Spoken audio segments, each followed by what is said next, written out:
In an increasingly globalized world, where are the threats to world stability likely to come from within the next 10 years?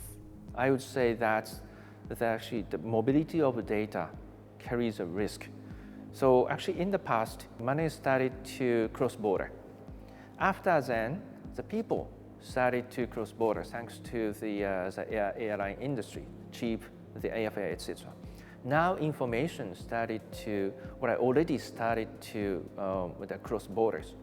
And the speed of the transmitting the data is just in a second. And then not locally or regionally, it's globally. So that is why the information is becoming more important for the industry, for the people, government. So I think that the more important information is, the more attention will be given to it.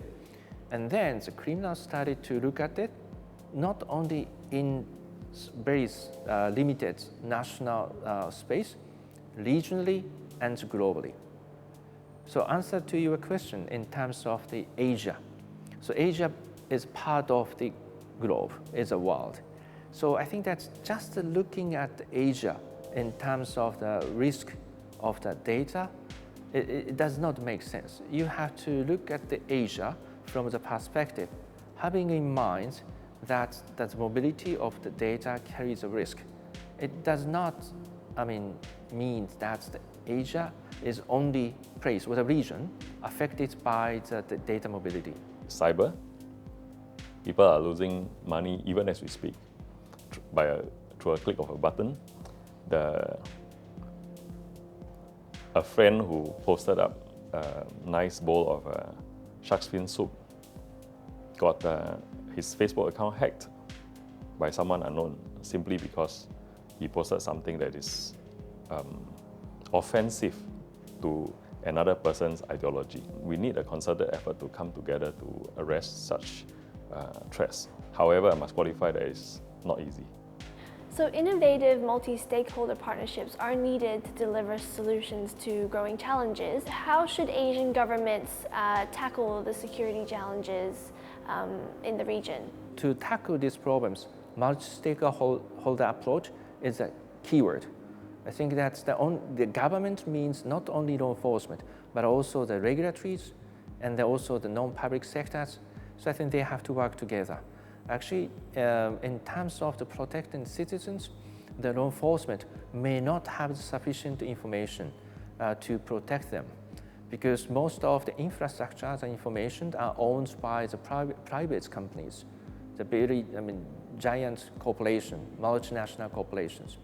So I think that bringing experts together to the tables, discussing how we are going to work together to protect the data, that would be the key. So if we take a look at ASEAN plus 3, so ASEAN plus China, Korea, Japan, I think that's the total population would be at more than 1.6 or 7 billion, so close to 2 billion population, meaning this size of population is pretty much attractive to the private companies.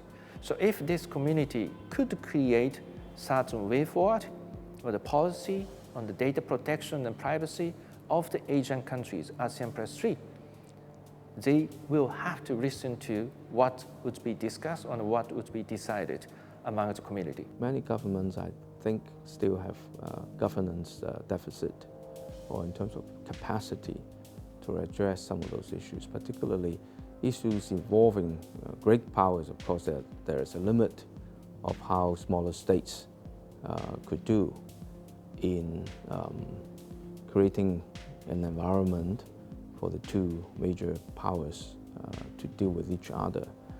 But I think smaller states can still help by through positioning themselves in a way that explain their desire for not choosing between the two, and also in terms of creating more processes that allow these great powers to accommodate each other.